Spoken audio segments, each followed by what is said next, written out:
Welcome back to Mitra classes, and today you are going to learn something new, some new trick to do व्यंजन संधि। Yes, आज हम करेंगे व्यंजन संधि के टाइप 4 को करने के ट्रिक के बारे में। तो भाई ट्रिक को समझने के लिए वीडियो को लास्ट तक देखते रहना, क्योंकि अगर आपने आधा अधूरा देखा तो ये आधी अधूरी नॉलेज आपके किसी काम की नहीं है, क्योंकि इसमें बहुत सी ऐसी बातें आएंगी जो आपको समझनी जरूरी है। तो भाई वीडियो को लास्ट तक देखना। और हाँ, आज की वीडियो स्टार्ट करने से पहले अगर आप लोगों ने अब तक आपका अपना YouTube channel Amit Rai classes को सब्सक्राइब नहीं किया है तो फटाफट से सब्सक्राइब करो और वीडियो को एंजॉय करो। चलिए स्टार्ट करते हैं आज की वीडियो। तो यहां लिखा हुआ है व्यंजन संधि का टाइप 4, जिसका नाम है जशत्व संधि। जशत्व संधि के नीचे देखो ट्रिक भी लिखी हुई है इसकी, झालम जसोवंते, दैट इज द ट्रिक। ये शॉर्ट में नेम लिखा हुआ है, आपको कुछ चाइनीज टाइप लग रहा होगा, झालम जसोवंते क्या बोल रहे हो सर आप, ये है क्या, कौन सी ट्रिक है ये। तो यहां पर देखो ट्रिक को मैं आपको एक्सप्लेन कर देता हूं, ट्रिक का मतलब क्या है, कौन सी ट्रिक है ये। तो यहां लिखा हुआ है प्रथम पद के अंत में वर्गों के प्रथम वर्ण आते हैं। यानी कि इस ट्रिक के अंदर क्या होता है, इस संधि के अंदर क्या होता है कि प्लस के पहले जो भी वर्ड दे रखा होता है, जो भी शब्द दे रखा होता है, उसके अंत में क्या होगा, वर्गों का प्रथम वर्ण आएगा। वर्गों का प्रथम वर्ण बोले तो ये देखो, वर्ग आपको पता होना चाहिए, क वर्ग, च वर्ग, त वर्ग, ट वर्ग। ये थोड़ा सा यहां रह गया, उल्टा लिख दिया हमने, ट वर्ग, त वर्ग, प वर्ग, ये कुछ वर्ग होते हैं, ठीक है। तो ये आपको पता होना चाहिए। इसने क्या बोला है, प्रथम पद के अंत में, यानी कि प्लस से पहले जो भी वर्ड दे रखा है उसके अंत में वर्गों का प्रथम वर्ण, वर्गों का प्रथम वर्ण बोले तो क ख ग घ र, ये वर्ग होता है ना पूरा, ये पूरा वर्ग होता है। इसका प्रथम वर्ण खाली शुरू का अक्षर, खाली शुरू का, दैट इज, अगर इनमें से प्रथम वर्ण आते हैं, ये प्रथम वर्ण आते हैं, ठीक है, पहले प्लस के पहले वाले वर्ड में, ठीक है, और अंत पद में प्लस के बाद वाला, अंत पद मतलब प्लस के बाद वाला, प्लस के बाद बोले तो ये, ठीक है, शुरू में, उसके शुरू में, लेकिन पद जो है प्लस है उसके शुरू में अगर कोई स्वर अथवा कोई व्यंजन आता है, कोई स्वर अथवा कोई व्यंजन आता है, स्वर मतलब अ से लेकर अ तक, ठीक है, और दूसरा व्यंजन बोले तो वही क से ज्ञ तक। खैर संस्कृत में तो खाली ह तक होता है।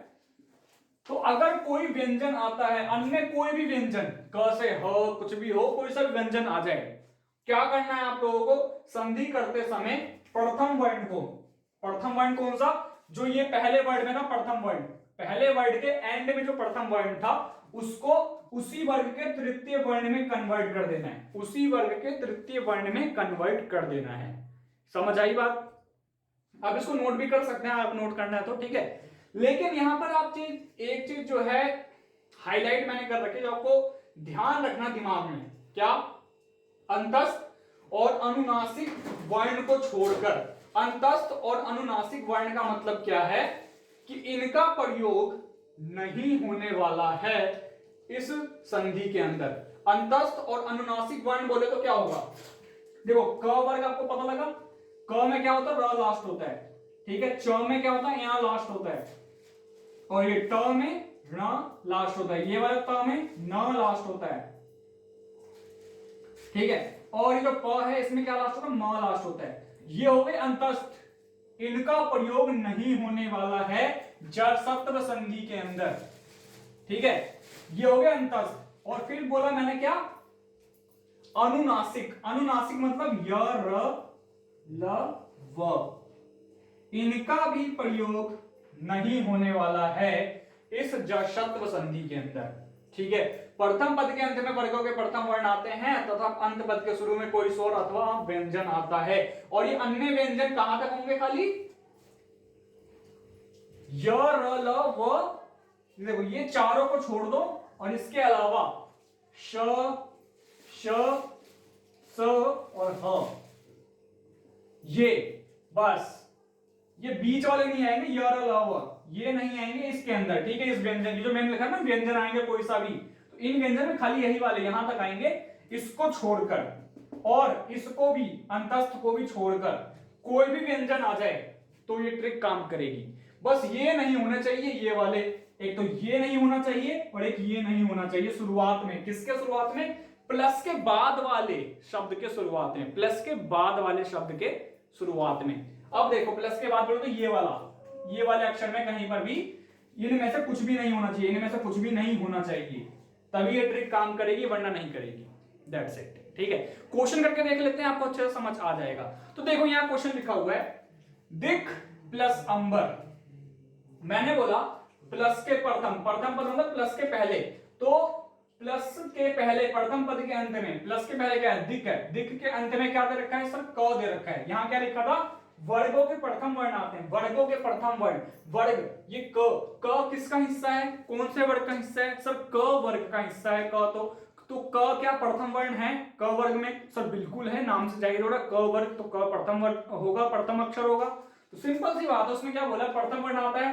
पहला क्राइटेरिया हमारा हो गया ये वाला सोल्व, ये हो गया हमारा, टिक मार दो इस पे भाई, बिल्कुल हमारा ये स्टेप कंप्लीट हुआ। अगला स्टेप प्लस के बाद अंत पद की बात कर रहे हैं। प्लस के बाद क्या रहेगा? तो कोई भी स्वर या व्यंजन होना चाहिए, कोई भी स्वर। तो स्वर अ से आ तक होते हैं क्या?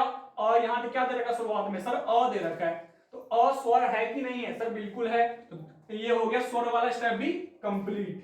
ठीक है, अगला स्टेप हमारे दोनों क्राइटेरिया सॉल्व होगी। पहला क्या कि भाई उसमें जो है वर्गों का प्रथम वर्ण होना चाहिए। दूसरा क्या कि अंत पद में कोई भी स्वर होना चाहिए या कोई भी व्यंजन होना चाहिए उसकी शुरुआत में।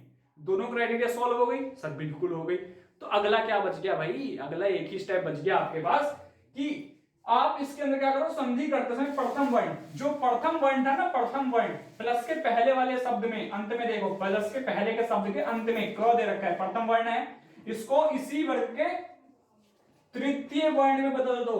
ये क वर्ग का हिस्सा है, तो क वर्ग का ही तृतीय वर्ण उठा लो, क वर्ग का तृतीय वर्ण ग लिख दो यहां पे क की जगह पे।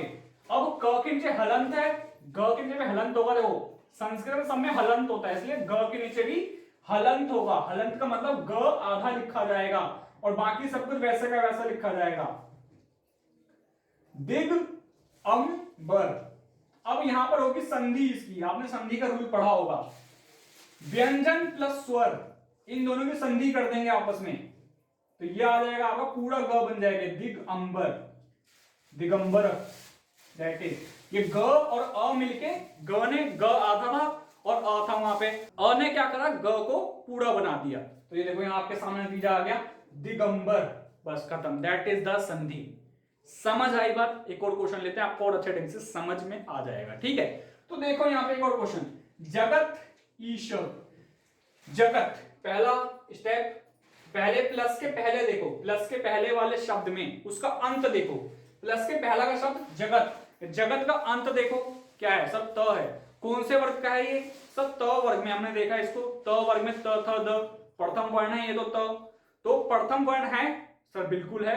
तो पहला स्टेप आपका कंप्लीट हुआ ये वाला। अगला स्टेप प्लस के बाद जाओ, थोड़ा मूव करो, प्लस के बाद पहुंचे।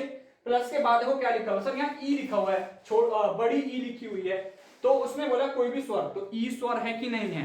पढ़ा ना ऊपर अभी, से तक स्वर है ना, बस सिंपल सी बात है भाई, क्या दिक्कत वाली बात है? ये वाला क्राइटेरिया भी खत्म, टिक लगा दो। देन अगला स्टेप, अब संधि करो। जो प्रथम वर्ण था ना, प्रथम वर्ण ध्यान रखना, प्रथम वर्ण कौन से वाले की बात कर रहे हैं? प्लस के पहले। प्लस के पहले क्या था? जगत। जगत में त प्रथम वर्ण था, तो प्रथम वर्ण को तृतीय में बदल दो, उसी वर्ग के तृतीय में। त वर्ग का तृतीय वर्ण कौन सा होगा? त थ द, सर द होगा तृतीय वर्ण, लिख दो यहां पे जगद। त की जगह पे द आ जाएगा, लेकिन आधा। देखो त के नीचे हलंत है ना, तो द के नीचे भी हलंत ही रहेगा। ठीक है, हलंत का मतलब आपको पता है, आधा। और फिर ईशव। ठीक है, अब सेम यहां पे क्योंकि ये स्वर है, तो स्वर का क्या होगा? संधि कर देंगे व्यंजन के साथ, तो ये कुछ आ जाएगा आपका जगत, और बड़ी ई की मात्रा जगदीश, मात्रा इस साइड से लगती है, बड़ी ई की मात्रा कैसे लगती है? इस साइड से। ठीक है, तो द के ऊपर मैंने मात्रा लगा दिया, ये बन गया जगदीश। समझ आई बात? अगले क्वेश्चन पर मूव करते हैं। देखो देखो यहां पे शक्त आनंद, सिंपल सी बात है, इसका आंसर यहां लिख लो। देखो शट, शट में देखो क्या है? त है प्रथम वर्ड, तो जो ये ट था प्रथम वर्ण है सर, बिल्कुल है, ठीक है। देन पहला क्राइटेरिया हो गया आपका सॉल्व।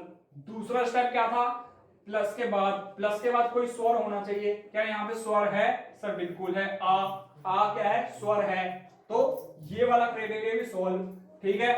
पहला ट वर्ग को किस में बदलना है, तृतीय वर्ण में बदलना है। तृतीय वर्ण बोले तो कौन सा होगा, ट वर्ग का, ट थ ड, ड होता है, ड आ जाएगा ट की जगह पे, और बाकी सब कुछ सेम। षड और आनन लिखा हुआ है, आनन। अब आ क्योंकि स्वर है तो इसका भी क्या होगा, संधि होगा, षड। अब ये द के हलन था, आ का डंडा लग जाएगा, आ का स्वर जो है ड के साथ संधि कर लेगा, तो ये आ का डंडा ड के साथ लग जाएगा और ड पूरा बन जाएगा। आधा था पहले, अब पूरा ड हो जाएगा वो, तो षडानन, ये आ गया आपका आंसर, षडानन, ठीक है।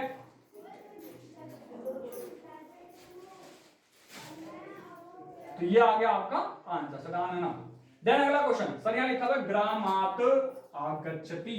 ग्रामात आगच्छति में अगर आप ध्यान से देखो, खुद करके देखो इस क्वेश्चन को, देखो ग्रामात लास्ट वाला तो है, तो प्रथम वर्ण है सर, बिल्कुल है, ठीक है, पहला स्टेप कंप्लीट। दूसरा स्टेप प्लस के बाद की जो वर्ड है उसकी स्टार्टिंग स्वर से हो रही है, स्वर यानी कि आ से स्टार्टिंग हो रही है, तो यानी कि दूसरा स्टेप भी कंप्लीट। अब तीसरा स्टेप क्या है, जो प्लस के पहले जो शब्द लिखा हुआ था उसका प्रथम वर्ण क्या था, त था, त का कौन से वर्ग का हिस्सा है, त वर्ग का हिस्सा है, त वर्ग में तृतीय वर्ण ढूंढो, त थ द, सर द आ गया, तो तृतीय वर्ण क्या आ गया, द, लिख दो यहां पे ग्रामा द, फिर आगच्छति, जो मतलब सेम का सेम लिखना है, बस चेंज किसी जगह करना है, इस त की जगह पे, बाकी सब कुछ सेम रहने वाला है। देखो त की जगह द लगा दिया और बाकी सब कुछ सेम लिख दिया।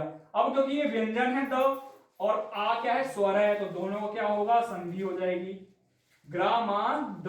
अब ये द के नीचे हलन था, आ का डंडा लगा देंगे साथ में, क्योंकि आ था यहाँ पे, आ की मात्रा थी, तो आ का डंडा लगा दिया, ग्रामा द गच्छति, ग्रामादा गच्छति, और द के नीचे हलन था ना वो भी गायब हो जाएगा, क्योंकि स्वर के साथ उसकी संधि हो गई, इसलिए द के नीचे का हलंत गायब हो गया, तो ये क्या बन गया, ग्रामादा गच्छति, ठीक है। अगला क्वेश्चन, यहां लिखा हुआ है सम्यक आ, सम्यक आ लिखा हुआ है। सम्यक में देखो जो एंडिंग है क पे हो रही है, क कौन से वर्ग का हिस्सा है, क वर्ग का हिस्सा है, तो पहला स्टेप कंप्लीट। फिर आ, तो प्लस के बाद जो वर्ड है उसकी स्टार्टिंग किससे हो रही है, आ से हो रही है, तो आ क्या है, स्वर है, स्वर है, तो दूसरा क्राइटेरिया भी सॉल्व हो गया। अब इसको जो है संधि कर लो, यहां देखो क्या लिखा हुआ है, क क्या है, प्रथम वर्ण है, प्रथम वर्ण है, उसको तृतीय में बदलना है, तृतीय वर्ण क्या होगा सर, ग होगा, ठीक है। तो यहां पे आ गया सम्य, क की जगह पे ग, आधा ग, क्योंकि मैंने बोला ना ग के हलंत आता है हमेशा, संस्कृत में हलंत हर जगह आएगा, हर वर्ण के नीचे, हर व्यंजन के नीचे, तो ये आ गया आपका ग, ठीक है, क की जगह पे, बाकी सब कुछ सेम। अब आगे लिखा हुआ है आ लिखा हुआ है, तो अभी आपको बताता हूं मैं, देखो ग आधा आ गया और बाकी फिर आ लिखा हुआ है, ग के पहले हलंत लगाई लो, अब आपको करके दिखाता हूं क्या है इसके अंदर। तो ये आपके कुछ आ गया सम्यक, और ग के नीचे हलन था और साथ में आ लिखा हुआ है, ग और आ मिलकर क्या बन जाएगा, सम्यक गा, ठीक है, सम्यक गा, ठीक है। तो ये आपका बन गया क्या, संधि खत्म।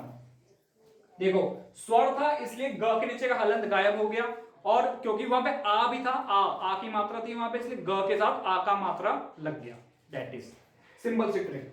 तो ये आ गया आपका सम्यक गा।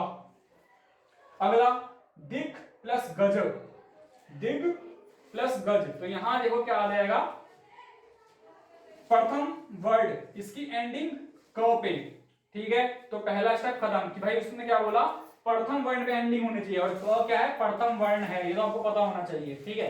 तो क क्या हो गया, प्रथम वर्ण, तो पहला स्टेप कंप्लीट। अगला स्टेप प्लस के बाद क्या दे रखा है, कोई वर्ड दे रखा है, उसकी स्टार्टिंग किससे होनी चाहिए, कोई भी स्वर या व्यंजन से होनी चाहिए। यहां पर देखो ये स्टार्टिंग किससे हो रही है, व्यंजन ग से हो रही है, ग से स्टार्टिंग हो रही है, तो सिंपल सी बात है आपका यहाँ पे ये वाला स्टेप जो संधि का जो रूल है ये वाला लगने वाला है।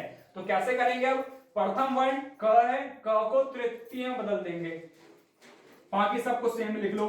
क का तृतीय क्या होगा सर, ग होगा, ग के नीचे हलंत है, और बाकी फिर अगला ग जो गज लिखा हुआ है उसको वैसे का वैसा लिख देंगे यहाँ पे, ठीक है।